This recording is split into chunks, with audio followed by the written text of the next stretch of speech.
কথা বলে যাই, এই করো সেই করো, অমুক করো তুমুক করো, বলি তো?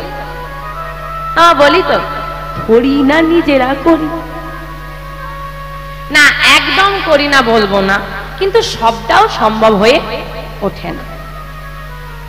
দিনের পর দিন বাইরে কাটানো সবটাও সম্ভব হয়ে ওঠে না। কিন্তু আমার মহাপ্রভু তা নয়, নিজে আচরণই ধর্ম। তিনি শুধু জ্ঞান আর শিক্ষা দিয়ে যাননি, নিজে আচরণ করে দেখিয়ে গেছে। আরে যিনি জগৎগুরু, পুরো জগতের যিনি গুরু, তার গুরুর কি দরকার? আমি যদি গুরুচরণ আশ্রয় না করি জগৎ শিখবে না, আমিও গুরুচরণ আশ্রয় করি। আরে রাধারানী গোবিন্দকে বলছে, হে গোবিন্দ তোমার দেহটা কত কোমল। এই যে গোবিন্দ দাঁড়িয়ে আছে দেখো, এমনি দেখছি না। হ্যাঁ গো, তুলসী পাতা কি খুব কঠিন, কত কোমল হয় না?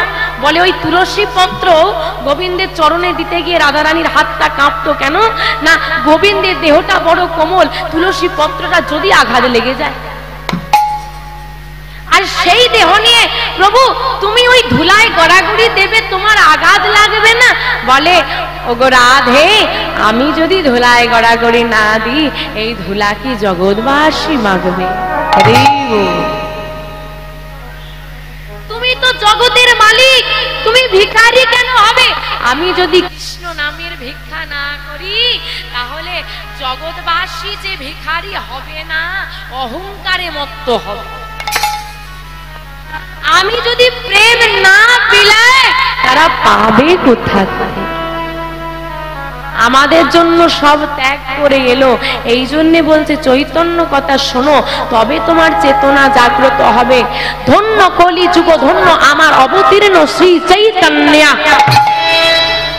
কলিযুগটা ধন্য, কারণ আমার শ্রী চৈতন্য দয়ালের এই কলিযুগে আবির্ভাব। মাগো, আমরা অনেক সৌভাগ্য করেছি, তবে কলিযুগে, যে যুগে আমার মহাপ্রভু এসেছে, সে যুগে আমরা আসতে পেরেছি। এটা আমাদের কি ভাগ্য বললাম? সৌভাগ্য। আমাদের একটা দুর্ভাগ্য আছে। দুর্ভাগ্যটা কি? যে দয়ালকে আমরা পেলাম, কিন্তু ধরে রাখতে পারলাম না। মহাপ্রভু লীলা করেছিল মাত্র কত বছর? 48 বছর মাত্র। তার মধ্যে 24 বছর গৃহলীলা, 24 বছর সন্ন্যাস লীলা। 1431 শতাব্দী মাঘ মাসে বর্ধমান জেলার কাটোয়ায় কেশব ভারতী মহাশয়ের কাছে তিনি সন্ন্যাস মন্ত্র গ্রহণ করলেন। তখন গিয়ে তার নাম হলো শ্রীকৃষ্ণ চৈতন্য মহাপ্রভু। বলিয়ে শ্রীকৃষ্ণ চৈতন্য মহাপ্রভু কে, শ্রীকৃষ্ণ চৈতন্য মহাপ্রভু কে, শ্রীকৃষ্ণ চৈতন্য মহাপ্রভু কে। মাগো, ওই গৌর নেতাই দুই ভাই এসে যদি জীবনের সব সুখ শান্তি পরিত্যাগ করে আমাদের কলির জীবে দাঁড়ে দাঁড়ে এসে নাম না প্রচার করতো না, এই যে আজকে মহতি হরিবাসর চলছে, মহানাম যজ্ঞ চলছে, সব ভক্ত একত্রিত হয়েছে, এই যে প্রেম আদান প্রদান, এটা কিন্তু কোনোভাবেই সম্ভব হতো না। সবই আমার নিতাই গৌরের কৃপা। এই নিতাই গৌর যদি না আসে, আমরাও অসম্পূর্ণ। তা কি মনে হয়, নিতাই গৌর আসবে? আজকে আসবে? আমার গৌর এলো রে, আমার গৌরী কোথায় এসেছে গো? কোথায়? সোনার নদিয়া। নদিয়া কারা কারা গেছে একটু হাত তোলো। ক কেজি সোনা এনেছ? সোনার নদিয়ায় তো সোনা পাওয়া যায়, সোনা আনোনি? সোনা গৌর হরির গায়ের বর্ণটা ছিল, বর্ণ মানে রং, কাঁচা সোনার মতো, এই জন্য সোনার গৌর বলা হতো। আর সোনার গৌর এসেছে বলে সোনার নদিয়া। কোন নদিয়া? আরে এই নদিয়া। ভক্ত যেখানে, ভগবান সেইখানে। তার নদিয়া তৈরি করতে পারবে এই জায়গাটাকে? উলুধ্বনি হরিধ্বনি দিয়ে নদিয়া হবে? দেখি হোক তো একটু নদিয়া। উলুধ্বনি উলুধ্বনি উলুধ্বনি। বাবা বাবা বাবা, আমার গৌর এলো রে, এই সোনার নদিয়া। উলুধ্বনি উলুধ্বনি হরিধ্বনির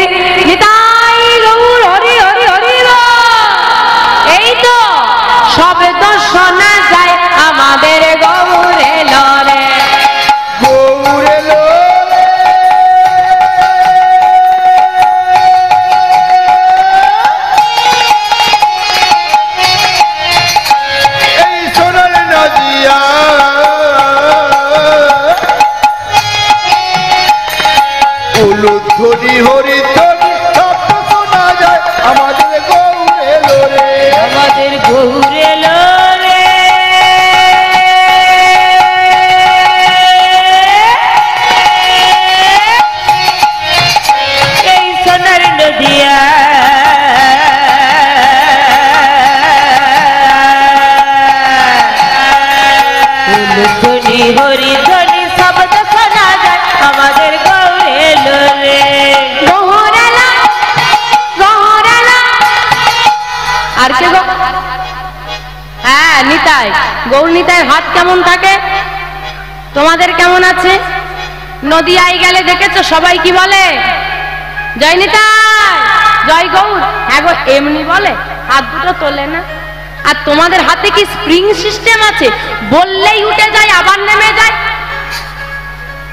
আর এই দিকের মায়েরা খুব বড় লোক বাড়ি, বুঝে গিয়েছি হাতে সব সোনা দানা পড়ে এসেছে, বার করলেই আজ রাতে চোর পড়বে, এই জন্য আর বার করে। তাই তো? হাত আছে না নেই গো? যাকে যাকে ভগবান হাত দিয়েছে, আর যারা দাঁড়িয়ে আছেন বাবাদেরকে বলবো কীর্তন শুনতে এলে পকেটবিহীন প্যান্ট পরবেন। বুঝতে পেরেছেন? সব জায়গায় হাত বাইরে, আর যখনই হরিনাম হবে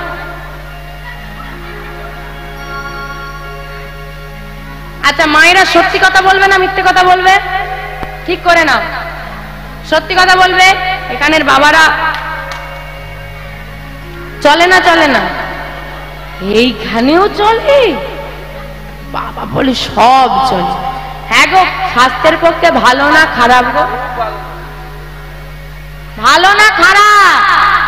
খারাপ। আস্তে আস্তে আস্তে বাবারা একটু জোরে বলেন তো, স্বাস্থ্যের পক্ষে ভালো না খারাপ? আরে বাবা যে যা ভোটার সে তো তাকে ভালো বলবি। ও ভালো। এখন বাবা নিজের শরীরের ক্ষতি করতে করতালি দেবে, কিন্তু যেখানে করতালি দিলে উপকার হবে, ভবনদী পারাপার হবে, সেখানে হাত বেরোবে না। ওই জায়গায় দাঁড়িয়ে যদি কেউ এসে বলে দাদা একটু হবে নাকি, এই তো, তখন দুটোর জায়গায় চারটে হাত বেরিয়ে পড়বে। আর যেখানে উপকার হবে করতালি দিলে সেখানে হাত বেরোবে না। দেখি যার যার হাত আছে, ভগবান যাকে যাকে দিয়েছে তারা তোলো দেখি, যাদের নেই তোলার দরকার নেই। যারা দাঁড়িয়ে আছে হাত নেই পরিষ্কার। বাবা বাবা, ওমা উলু ধ্বনি দাও একটু, বাবার হাত তুলেছে। গহর এলো, আমার গহর এলো, দেখো গহর এলো রে, সঙ্গে নিতাই এলো রে। গৌর এলো, গৌর এলো, গৌর এলো রে, সঙ্গে নিতাই এলো রে। গৌর এলো, গৌর এলো, গৌর এলো রে, সঙ্গে নিতাই এলো রে। আমাদের গহর এলো রে, এই সোনার নদিয়া হরে হরে শব্দ শোনা যায় আমাদের গৌর এলো রে। গৌর এলো রে।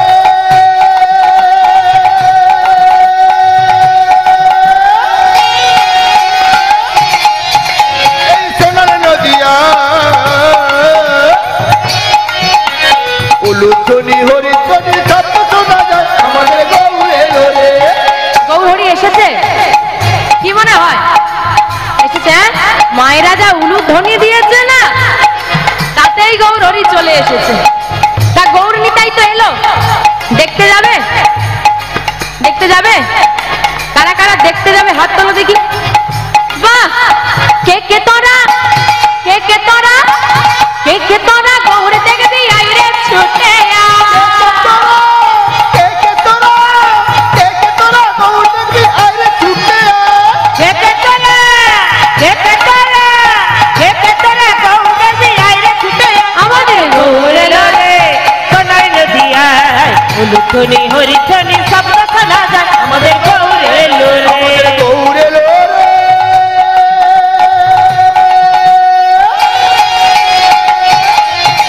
এই সোনার নদিয়ায় উলুধ্বনি হরিধ্বনি শব্দ শোনা যায় আমাদের গৌর এলো রে। আমাদের গৌর এলো রে। সোনার নদিয়ায় উলুধ্বনি হরিধ্বনি শব্দ শোনা যায় আমাদের গৌর এলো রে। এই শান্তিপুরা, শান্তিপুরা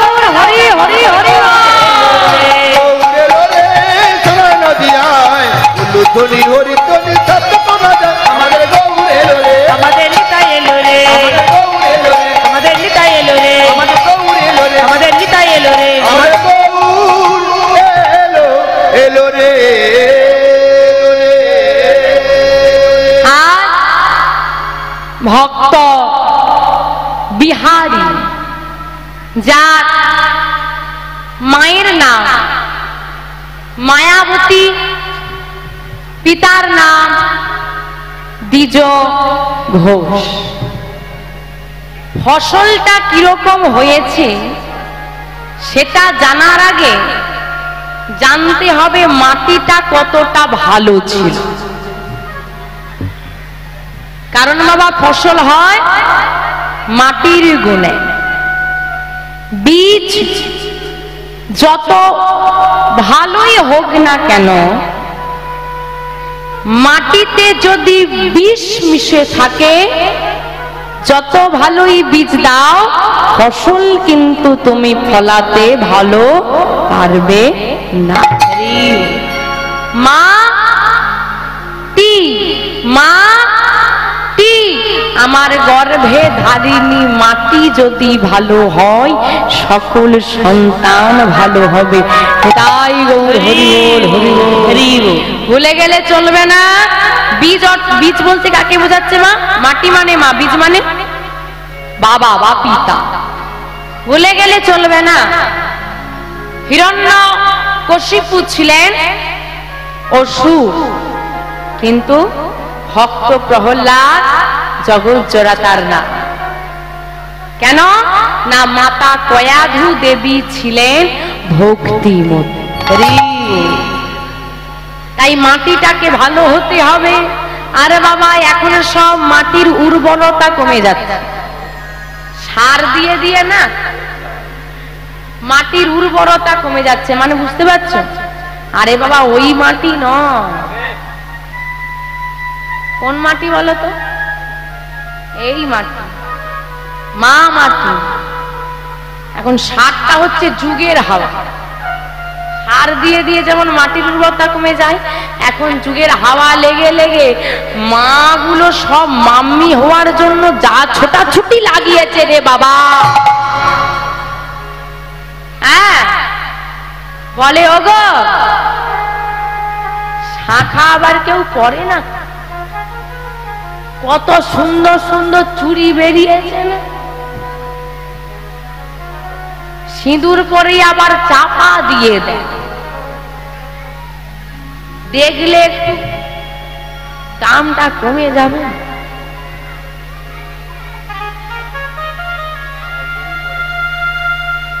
মাগো আজ পড়লে না, একদিন পড়ার ইচ্ছে থাকলেও আর সুযোগ পাবে না। কারণ এটা তোমার ইচ্ছার বস্তু নয়। টিকলে সারা জীবন, না টিকলে দুদিনও নয়। সেই দিন বুকটা ফাটবে, কেন যেদিন সময় ছিল সেদিন পড়লাম না। তো জানতে হবে বাবা মা মায়াবতী কেমন, মায়াবতী মায়ের জীবনটা কেমন। এ জগতে যারা মায়ের ভক্ত, কালী মায়ের ভক্ত, যারা শিবের ভক্ত, তাদের পার আছে বাবা। যারা একবার আমার গৌর গোবিন্দকে ভালোবেসে ফেলে, জগতে তাদের কষ্টের কোনো সীমা থাকে না। ভগবান সোনার মধ্যে যেমন খাদ থাকলে তাকে আগুনে পুড়িয়ে পুড়িয়ে খাঁটি করা, ভক্তের মধ্যেও যদি গোবিন্দ খাদ দেখতে পায়, তাকে পুড়িয়ে পুড়িয়ে পরীক্ষার আগুনের তাপ দিয়ে দিয়ে ভগবান তাকেও খাঁটি করে নেয়। মায়াবতী মা ছোটবেলায় বাবা মা হারা, বাবা মা নেই, মারা গেল। এ জগতে যার বাবা মা নেই তার পুরো পৃথিবীটাই শূন্য, অন্ধকার। ছোটবেলায় বাবা মা ওরা মায়াবতী মা প্রতিদিন যে রাধা মাধবকে সেবা দিত, তাকে বুকে জড়িয়ে ধরে বাঁচে। খিদে পেলে পাশের কোনো মাকে গিয়ে বলে একটু খেতে দেবে মা, ও মা খুব খিদে পেয়েছে। এই অপয়া অলক্ষণে, জন্ম নিতে না নিতে, কিছু বছর যেতে না যেতে বাবা মাকে খেলি, এখন আমার ঘরে এসেছিস কাকে খাবি বলে দূর হয়ে যা। এগো মা, এমন একটা পরিস্থিতিতে কি বেঁচে থাকা সম্ভব? ওই রাধা মাধবকে বুকে জড়িয়ে ধরে বলে, মাধব জানি না কি ভুল করেছি, এমন জীবন তো থাকার থেকে না থাকা ভালো।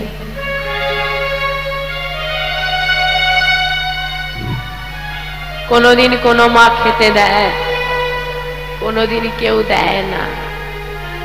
একা ঘরে বৃষ্টি হয়, বজ্রপাত পড়ে, ভয় করে, ওই মাধবকে জড়িয়ে ধরে বসে থাকে আর বলে, ওগো মাধব।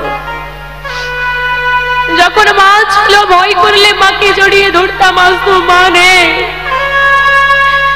মা তো আমাকে ছেড়ে চলে গেল।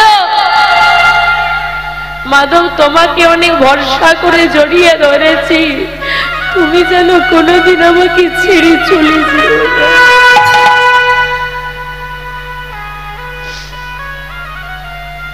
দেখতে দেখতে মায়াবতী একটু বড় হলো।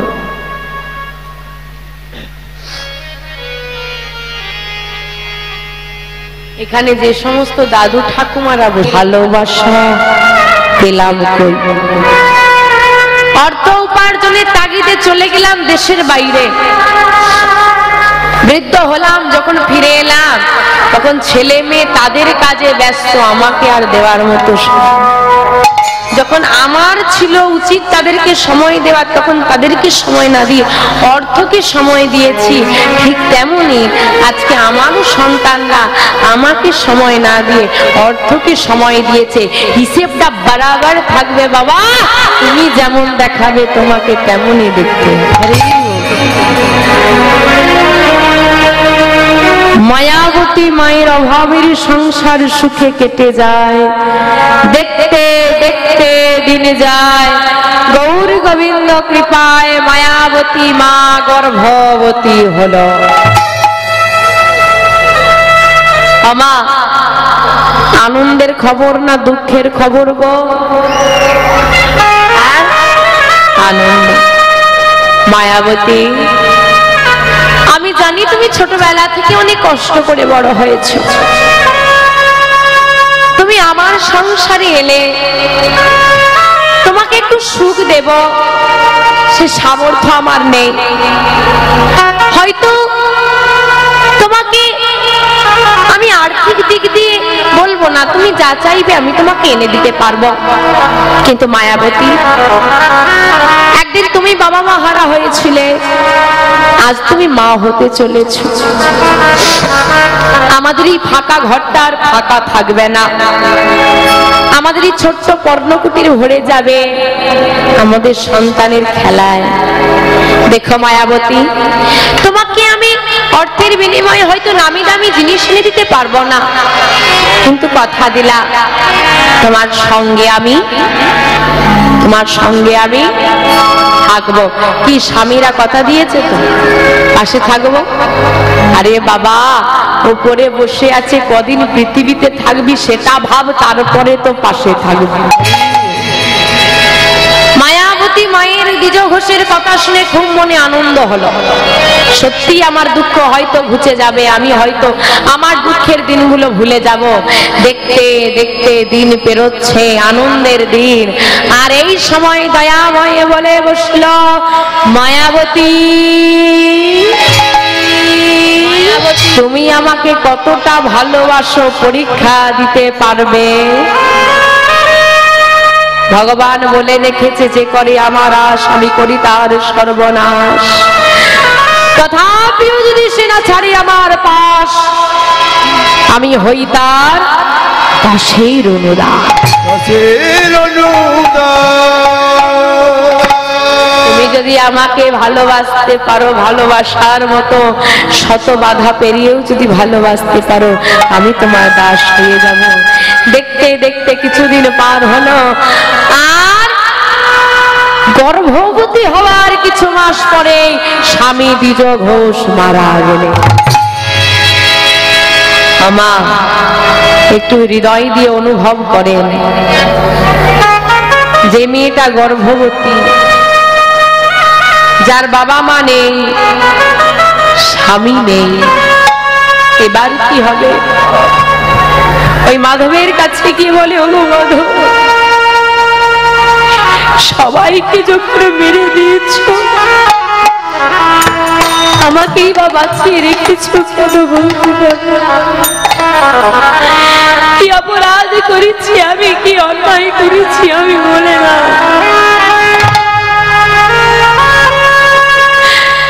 কি অপরাধের এত বড় শাস্তি তুমি আমাকে দিলে? মাধব